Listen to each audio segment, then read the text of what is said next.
aujourd'hui, on parle de ces sociétés guinéennes, de la société guinéenne de pétrole, hein, parce que l'ancien dépôt, la gestion était assurée par la société guinéenne voilà, de pétrole. Et aujourd'hui, qu'est-ce qu'on pourrait dire par rapport à l'indemnisation ou les dédommagements de ces victimes? Parce que on a vu que voilà, dans les autres pays, comme ça se passe d'ailleurs, quand il y a des victimes de la sorte, il y a toujours l'assurance qui vient les accompagner. Et quel message on pourrait les envoyer ce matin à ces peuples sinistrés et également à tous ces assureurs ou ces différentes entités de gestion du pétrole en Guinée? Il faut une pensée particulière à ces victimes, les deux victimes, si vous voulez, les deux types de victimes que nous avons, et les personnes qui sont décédées, y compris les personnes qui ont subi donc des dommages et des préjudices suite à ces incendies ici. Il faut dire que de façon globale, en droit, il y a ce qu'on appelle la responsabilité. La responsabilité, elle peut être pénale, tout comme elle peut être civile. Et l'un dans l'autre, il y a les conditions de forme et les conditions de fond qui doivent obligatoirement, n'est-ce pas, être mises en œuvre. Il y a le préjudice, on va parler par exemple des actions. Il faut parler de ce qu'on appelle du droit, de la qualité, la capacité et de l'intérêt à agir en l'espèce. Ici, il faut comprendre que les personnes qui ont ici, ce sont des personnes qui ont été victimes donc, des dommages, des préjudices et autres. Donc ça veut dire qu'ils ont un intérêt. Parce que la question, il faut dire aussi, l'intérêt doit être direct. Ils ont un intérêt. Donc ça veut dire qu'ils ont subi donc, des préjudices, des dommages à l'issue de cet incendie ici. Également aussi des personnes qui ont la capacité juridique d'ester ici. Ensuite, il faut parler ici donc de la question entre aujourd'hui les personnes qui sont dans cette action ici. La personne ici, parce qu'il y a certains qui pensent que c'est la responsabilité de l'État qu'il faut engager dans cette situation. Il faut penser donc à la forme juridique, n'est-ce pas, donc de l'entreprise. Ici, la Société Générale donc, de pétrole est une personne morale, personne morale, d'ailleurs du droit privé qui n'est pas du droit public. Donc ça, il faut savoir que c'est le droit commun en réalité qui va s'appliquer, contrairement à ceux qui pensent que c'est on peut engager la responsabilité pour faute ou la responsabilité sans faute de l'État en pareille circonstance. C'est une personne morale du droit privé, donc qui a ses capitaux propres, qui gère, donc qu'on appelle, qui avait la vocation donc de. Je crois que tu n'es pas d'accord là, parce que je te vois voilà, secouer un petit peu la tête. Oui, ça c'est vraiment intéressant. Donc c'est tous ces aspects ici. Donc, mais comme il laisse terminer quand même.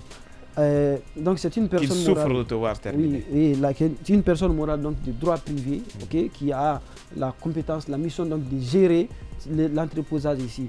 Donc qui a fait l'objet donc d'une assurance, donc d'une police d'assurance, il faut appeler comme ça ici, donc pour couvrir les sinistres qui peuvent venir ici. Mais à la question aujourd'hui de savoir ici, quelle est la police, quelle était la police ici? Parce qu'en matière d'assurance, quand vous prenez le code des assurances de la République de Guinée ici, il y a l'assurance, c'est un contrat nommé, par principe, c'est un contrat nommé. Ça veut dire que c'est un contrat particulier. Il s'agit donc, quand vous prenez le code des assurances, vous avez l'assurance en responsabilité civile, il y a l'assurance indemnitaire, vous avez également l'assurance agricole, etc. etc. Mais en pareille circonstance ici, ou disons les faits devant lesquels nous sommes ici, on est dans ce qu'on appelle l'assurance responsabilité. Ce qui veut dire qu'il y a une substitution. Il y a une substitution donc en matière de responsabilité. Une substitution. Substitution. Okay. Ça veut dire que c'est la compagnie d'assurance, au fait, donc, qui a signé un contrat, la police donc, avec la Société Générale ici, à qui on peut demander la réparation donc, des préjudices subis. Donc les victimes ne peuvent qu'aller derrière la responsabilité donc, de la société d'assurance, même pas la société de réassurance, parce que ce sont des grosses compagnies ici. Obligatoirement, l'assurance ici, la société d'assurance, l'assureur est assuré auprès d'une autre compagnie qu'on appelle ici, donc la société de réassurance. Mais ici, c'est la... Il y a un petit peu d'amalgame, j'ai du mal à te cerner ce matin. Simplement, en fait, il y a deux questions. Il y a l'assurance et réassurance. Oui, ça je sais. Maintenant, en pareille circonstance ici, c'est l'assurance c'est-à-dire qu'on engage la responsabilité de l'assurance. Donc l'assureur en quelque sorte ici. Alors qu'en est-il aujourd'hui? Parce que la question essentielle que l'on se pose ici, ces actionnaires aujourd'hui, on parle notamment de si on peut le dire, de Shell, de Total et tout ça, ce sont des actionnaires de la société guinéenne de pétrole. Et si on prend ceci et voilà la société de gestion de pétrole elle-même, est-ce qu'aujourd'hui on peut parler de l'indemnisation au niveau des victimes? Bien entendu, c'est ce que dispose l'article 54 et 55 donc, du Code des assurances ici. Okay. Ça voudrait dire simplement quoi? Quand on parle d'assurance, c'est une substitution. C'est ce qu'on appelle la subrogation légale. Okay. C'est-à-dire que c'est l'assureur prend la responsabilité des dommages qui peuvent résulter, ce qu'on appelle le sinistre. Donc dès lors qu'il y a qu'on appelle un événement sur lequel porte la police d'assurance, obligatoirement elle intervient pour dire que oui, c'est moi d'assumer. Donc je dois dédommager les personnes qui ont subi ici donc qu'on appelle les préjudices et les dommages ici. C'est ce qu'on veut dire. Maintenant, la procédure ici, il y a 5 jours qui est donné à l'assuré donc d'informer ce qu'on appelle la déclaration donc des sinistres, d'informer la compagnie d'assurance pour dire que voilà, il y a eu cela. Maintenant, quitte à en même temps procéder à une expertise. C'est l'expertise maintenant qui doit déterminer, n'est-ce pas, et les pertes subies, n'est-ce pas, donc par des personnes ici. Mais déjà, il faut dire qu'on aurait appris que les personnes ont commencé, n'est-ce pas, à revenir, n'est-ce pas, dans leur habitation. Et qu'est-ce qu'on pourrait dire à ces personnes? Voilà, ce qui n'est pas pour le moment normal. Il y a en pareille circonstance, il y a des cas. Okay. Un, c'est la Société Générale qui doit demander une expertise donc pour faire une mise en état, la mise en situation. La Société de gestion de pétrole. De pétrole, qui doit, oui, demander l'expertise. Oui.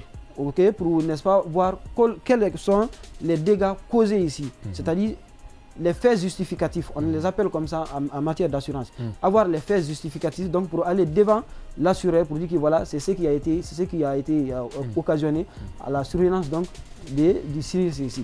Okay. Deuxième cas, il revient également aussi aux personnes victimes, donc de procéder aux constatations. Vous avez déjà le parquet général qui a demandé l'ouverture d'une enquête donc pour, n'est-ce pas, établir les circonstances. Il va s'indiquer que la police scientifique va établir donc des faits ici.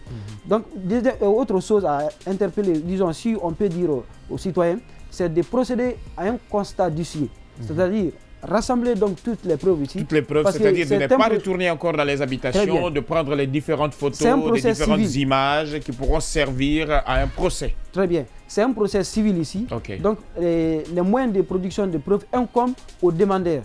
Okay? Donc, c'est à eux donc, de rassembler tous les faits ici pour dire que voilà, c'est ce que nous avons subi à l'occasion de cet incendie ici.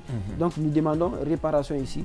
Donc, devant le juge qui va apprécier maintenant ici quelles sont donc les réparations à procéder. Ok. Donc, Simon-Pierre, je voyais que tu rebondissais tout à l'heure sur, sur les propos de Diané. Alors, qu'est-ce que tu as à nous dire par rapport à cette question essentielle que l'on se pose ce matin sur l'indemnisation des victimes? Alors, il faut déjà dire d'entrée de jeu que... Et on nous rappelle que voilà, nous avons des soucis avec la connexion Internet. Le stream est coupé du coup. Donc, pour tous ceux qui nous pratiquent voilà, sur les réseaux sociaux, vraiment désolé, nous avons des soucis avec voilà, le réseau Internet. Vous savez déjà comme ça se passe depuis pas mal de temps au pays. Voilà, donc vas-y, c'était une parenthèse. Alors, hier, lorsque j'ai vu le sujet, au premier abord, j'avais la même lecture que Diané. Et puis, par après, j'ai quand même recueilli l'avis d'un spécialiste en matière d'assurance. Okay. Alors, de ce que je sais, la Société guinéenne des pétroles est une société publique, mais créée sous forme anonyme. Okay. Donc, vous savez qu'il y a, par exemple, les SPIC, les SPA, qui ont des régimes différents, des régimes juridiques différents. Mais en matière d'assurance, l'objectif recherché, c'est le plus solvable qui pourrait endosser la responsabilité. Okay. C'est pourquoi, généralement, lorsqu'il y a dans le secteur privé, vous voyez qu'il y a quand même des assurances pour, en cas de fait aléatoire, endosser la responsabilité de la réparation. Sauf que lorsqu'il s'agit des entités publiques, à ce niveau, ce qui est dit, c'est que l'État devient le plus solvable. Okay. Moi, je veux bien que Diané me dise quelle est la société qui assure la Société guinéenne des pétroles, qui me donne le nom. Parce que moi, de ce que j'ai appris... C'est-à-dire s'il y a un assureur... Voilà. Moi, de ce que je sais, l'État endosse la responsabilité en tant qu'assureur de ces entités, de ces sociétés que l'État même crée pour son fonctionnement. C'est ce que je sais. Okay. Maintenant, si bien sûr il estime que il y a d'autres assureurs qui me donnent les noms. Maintenant, pour revenir un peu par rapport aux victimes, justement, vu que c'est l'État qui endosse la responsabilité d'assureur, à ce niveau, les victimes peuvent engager la responsabilité de l'État. C'est pourquoi il est important pour le moment de ne pas retourner dans cette situation, de faire des images, de faire un constat d'huissier et effectivement qu'il y ait des collectifs pour accompagner ces victimes. Parce que la plupart de ces personnes ne connaissent pas leurs droits. Justement, c'est pourquoi aujourd'hui on invite également l'ordre des avocats, le barreau, peut-être à s'intéresser à cette situation pour accompagner les victimes. Ça pourrait être leur apport, ne serait-ce que parce pour aider. On ne doit pas écarter cette hypothèse Justement. aussi qu'à leur retour, qu'il est possible que les maisons s'affaissent. Parce qu'avec tout ce qui s'est passé, on a vu des fissures sur pas mal de murs. Tout à fait. L'endroit n'est pas garanti pour être habité pour le moment. Donc c'est pourquoi les organismes de la société civile aussi doivent s'intéresser à ce niveau pour ne serait-ce qu'accompagner ces victimes. Aujourd'hui, la personne qu'on va indiquer pour indemniser ces victimes, c'est l'État. Qu'on va me dire quel est l'assureur de la société guinéenne de pétrole. Je n'ai pas encore trouvé. Oui, mais qu'en est-il des actionnaires, Shell, Total aujourd'hui? Est-ce qu'ils doivent faire part, voilà, ils doivent aussi, ils sont partie prenante de cette assurance, est-ce qu'ils doivent aussi en partie indemniser les victimes? Non, il faut d'abord, vous savez, il faut faire très attention. Est-ce que lorsque vous prenez la société guinéenne de pétrole, est-ce que Total ou Shell sont actionnaires? Donc ça, c'est une grosse interrogation. Lorsque vous prenez le cas de la SONAP, par exemple, la SONAP, je n'ai pas vu d'actionnaire à ce niveau, qui est aussi une société publique, une société publique créée par l'État mais sous forme anonyme, qui dans son article 6 parle aussi des attributions de la SONAP en quelque sorte. Et dans ces attributions... On n'en parle pas souvent d'ailleurs, les attribution de la SONAP, justement, on ne fait pas souvent focus dessus. C'est quand même un document parce qu'il y a le décret de 2021 portant création statut de la SONAP, de la Société Nationale des Pétroles, qui est un document à circulation vraiment handicapé. Les gens refusent de laisser ce document-là parce que dans ses attributions, vous voyez vraiment que la SONAP aujourd'hui peut jouer le même rôle que le ministère des Mines seulement dans le secteur pétrolier. Parce que même la délivrance, le contrôle, tout à ce niveau se fait partie des attributions de la SONAP. Donc pour revenir un peu par rapport à la Société Générale des pétroles, à la Société Guinéenne des Pétroles. La Société Guinéenne des Pétroles, il faut aujourd'hui dire, il ne faut pas se leurrer, il ne faut pas chercher de responsabilité ailleurs. C'est l'État qui est responsable et c'est la responsabilité, c'est l'État qui doit civilement indemniser ses victimes. Alors donc, quand on parle de ces attributions de la SONAP, j'aimerais qu'on revienne un petit peu dessus sur son article 6. Tu l'as commencé, mais tu ne l'as pas terminé. Justement, il faut dire que la SONAP aujourd'hui peut importer, vendre le pétrole et ainsi que les produits dérivés, c'est-à-dire les huiles de moteur, ainsi de suite. Donc aujourd'hui, la SONAP peut acheter, envoyer et distribuer. Et même dans les services spécialisés de l'État, c'est par exemple, ou dans les services stratégiques de l'État, par exemple dans les cas militaires, vous savez quand même qu'on ne voit pas les véhicules militaires dans les stations. Donc la SONAP peut outrepasser l'autorité de la Société Guinéenne de Pétrole. Justement, non, chacun a ses attributions. Voilà, en fait, les attributions décentralisées. Les attributions de la SONAP sont énumérées à l'article 6 du décret portant création et attribution de la SONAP. Maintenant, la Société Générale, c'est elle qui est en charge de gérer le dépôt où se trouve effectivement l'incendie. L'ancien dépôt. Effectivement, si c'est elle qui gère et qu'elle est une société publique créée par l'État sous forme anonyme, je pense que l'assureur, évidemment, c'est l'État et la responsabilité toutes les responsabilités qui incombent à l'État. Incombent à l'État. Alors, je prends ton avis très rapidement, merci beaucoup pour cela. Je crois bien qu'il n'essaie pas pour le moment de faire l'amalgame entre la SONAP et la Société Générale de Pétrole. La SONAP ici, n'est-ce pas, a été créée sur la base de la fusion entre l'Office National du Pétrole également aussi et la Société Nationale donc, du Pétrole ici, donc qui a donné ce qu'on a une société anonyme dont l'État est l'actionnaire unique. Donc c'est issu d'une fusion. D'une fusion. L'Office national du pétrole et la Société nationale d'importation donc du pétrole qui existait. L'ONAP a été créée en 2014 et l'autre avait été créé, donc je crois c'était en 2017 et autres là. Donc c'est la fusion de ces deux entités là qui a donné naissance à la Société nationale du pétrole qu'on a aujourd'hui. Le capital donc de la SONAP est détenu à 100% par l'État. Et n'est-ce pas, le texte qui régit, c'est aujourd'hui la loi qu'on appelle portant gouvernance des sociétés publiques en République de Guinée ici. Ça, c'est un aspect. Maintenant, ce qui concerne aujourd'hui le cas de la Société Générale, donc la société guinéenne donc, de pétrole ici, je crois bien que vous avez eu cette même discussion avec mon professeur de droit des hydrocarbures dans le cadre donc, de mes cours de master ici. Il était question donc, de parler des sociétés qui ont, n'est-ce pas, la gestion du patrimoine minier, excusez-moi, du patrimoine pétrolier donc, de la République de Guinée ici. On m'avait dit que c'était la société guinéenne de pétrole, mais après recherche, il s'est avéré que c'est une entité privée donc qui faisait d'ailleurs de l'importation et autres donc des produits d'hydrocarbures en République de Guinée ici et qui fait l'objet donc d'une assurance. Et si vous avez même suivi dans la communication du gouvernement, donc du porte-parole du gouvernement ici, il était revenu sur cette question pour demander aux personnes d'ailleurs. Je vais parler d'Ousmane Gawa, la personne, les vidéos existent. Donc la question donc, de cette gestion donc, des crises, il a même parlé de la question d'assurance pour dire qu'aujourd'hui, n'est-ce pas, toutes les voies sont mises en œuvre pour permettre aujourd'hui donc aux partis de se faire indemniser, notamment par la société d'assurance. Il va sans dire aujourd'hui que la société générale donc, de pétrole, la société guinéenne donc, de pétrole aujourd'hui, qui avait la responsabilité de gérer le dépôt donc, qui a pris feu, donc qui a été incendié ici, est assuré donc par, n'est-ce pas, une société d'assurance. C'est une obligation qui est faite ici. À partir du moment où la société dispose de ce qu'on appelle d'une personnalité juridique différente de celle de l'État, c'est sa responsabilité qu'on peut engager. C'est très basique en droit. La personnalité juridique confère à la personne ce qu'on a d'être sujet de droit, mais également aussi d'exercer des actions qu'on appelle des droits contre les tiers. Donc ce n'est pas, si on pose ces principes, c'est pour dire qu'il n'y a pas de possibilité de recourir contre l'État, mais plutôt celui qui est la personne détentrice donc de la personnalité juridique. Voilà, on nous signale que la connexion est rétablie. Hein, voilà, du coup on nous suit en stream. Déjà, je voulais faire une précision lorsque tout à l'heure je parlais de la SONAP. C'est à titre illustratif de comparaison, j'ai dit la société guinéenne de pétrole pourrait s'apparenter à la SONAP parce que tout simplement ce sont des entités publiques et des sociétés publiques sous forme anonyme créées par l'État. Maintenant, en parlant de tout à l'heure, il a fait l'amalgame par rapport à la fusion.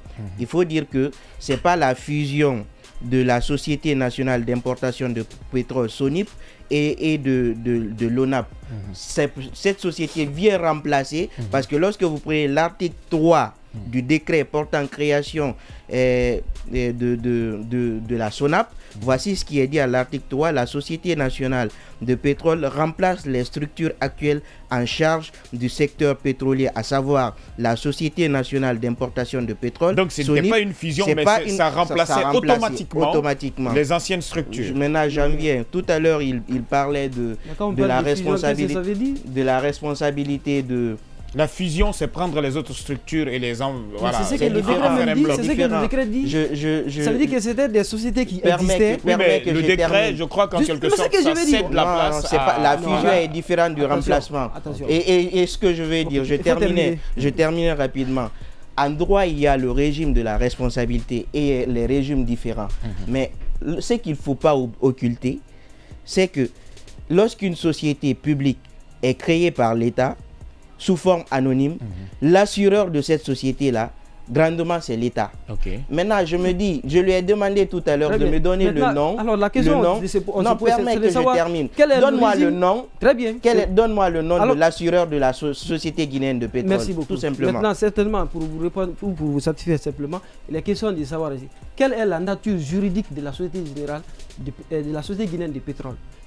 En répondant à cette question, vous comprendrez. Il ne faut pas faire une déduction. Non, je pense qu'à ce niveau, le régime d'assurance est plus subtil à ce niveau. Ce n'est pas parce que c'est comment je vais dire, c'est une personne morale de droit privé que directement tu vas penser que non, c'est comme ça. En termes d'assurance, moi j'ai recueilli l'avis de spécialistes en la matière qui m'ont dit que lorsque vous parlez au niveau de l'assurance, que c'est l'État qui est considéré comme le plus solvable, qui assure les entités qu'il crée qui sont dans le secteur privé. Maintenant, qu'il va me dire, si j'aurais compris, si par exemple c'était toi, Sékou Robert, qui a créé une société, une personne morale de droit privé, une société par exemple, qui évolue dans le pétrole, tu as quand même des assureurs.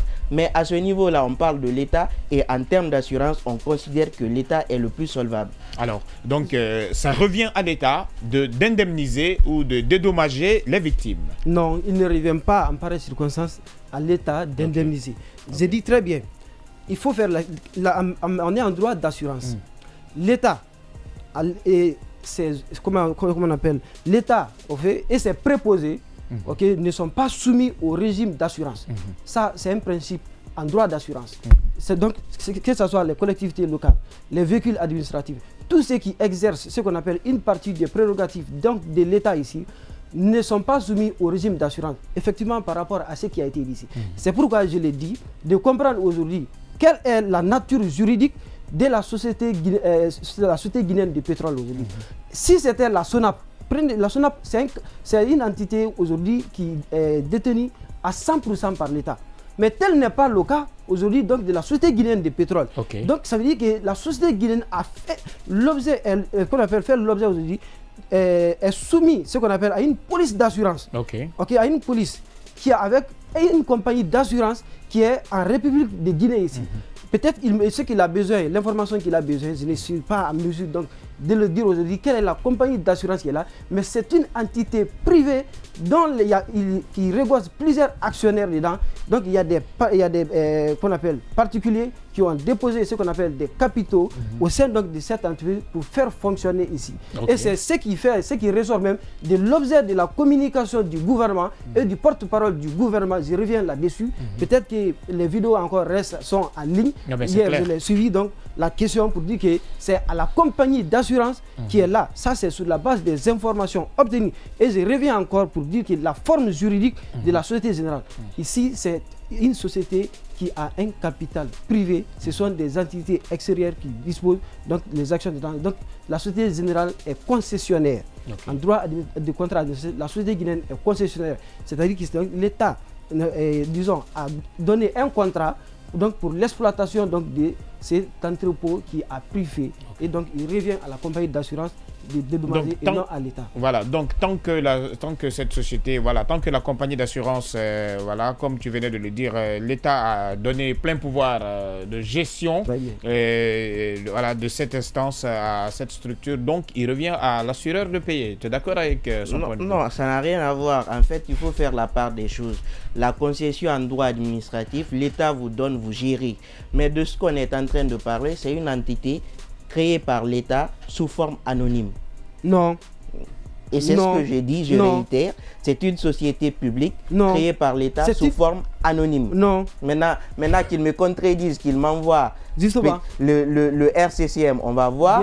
Qu'ils m'envoient le nom de l'assureur, on va voir. En matière d'assurance, lorsqu'on parle d'assurance, le plus solvable, c'est l'État, lorsque c'est l'État qui crée l'entité. Maintenant qu'il me donne le nom de l'assureur. Alors, très rapidement, Ousmane Gawal, c'est pas la première fois qu'il fasse des sorties d'autoroute. Et encore une fois, il n'est pas juriste. Et toi, comme tu es juriste, envoie-moi le nom de l'assureur. C'est ce que j'ai dit, on a fait le cours de droit des hydrocarbures ici. On a fait, c'était là, je crois bien qu'il y a mes collègues qui m'écoutent à l'instant T, c'était les mêmes communications pour dire que c'est la société guinéenne de pétrole. La société guinéenne de pétrole, c'est qui dit que c'est la société qui a la compétence de gérer le patrimoine pétrolier donc, de l'État guinéen. Ce n'est pas cela. Il s'agit d'une entité qui a été créée, donc qui a reçu des fonds, des capitaux extérieurs, les capitaux donc des personnes privées. Des personnes privées, ça veut dire que ce sont des opérateurs économiques qui ont pris donc leur comment ils appellent à vous entendre sur ce point de vue juridique diamétralement opposé, la question que je m'en vais poser aujourd'hui, est-ce qu'on pourrait s'attendre un de ces jours à une indemnisation de ces victimes? Justement, sur la question, et comment cela se ferait? Qui sera en charge de faire cette indemnisation? Sur la question, il faut rappeler que obligatoirement, il faut une indemnisation. Oui. Parce qu'il y a été un dommage a été causé. C'est pourquoi on dit pour le moment, il faut garder l'État dans la même situation et faire appel. Ces victimes-là peuvent déjà se constituer en un collectif, faire appel à des huissiers qui viendront faire le constat pour détenir tous ces documents-là, pour ensuite porter des actions. Là où Diané et moi, on ne s'entend pas ce matin, c'est qui doit indemniser.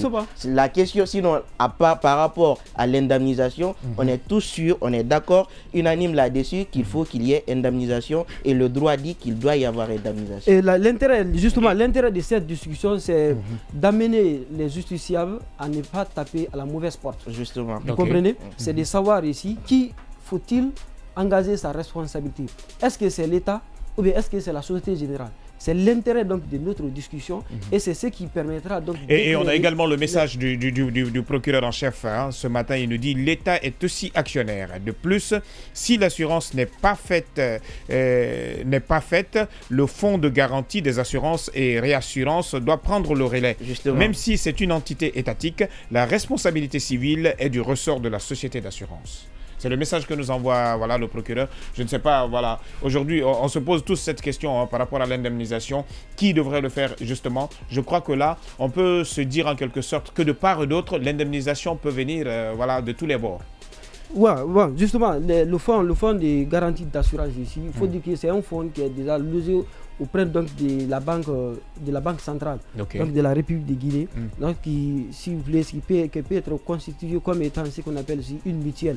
Donc au cas où il y a, si vous voulez, il y a la survenance donc d'un sinistre qui on ne pourrait pas, si vous voulez, indexer la personne qui doit assumer la responsabilité ici, on s'oriente directement vers ce fonds donc pour indemniser donc les victimes ici. C'est l'intérêt donc de la mise en place ou de la création donc de ce fonds auprès donc de la banque centrale ici.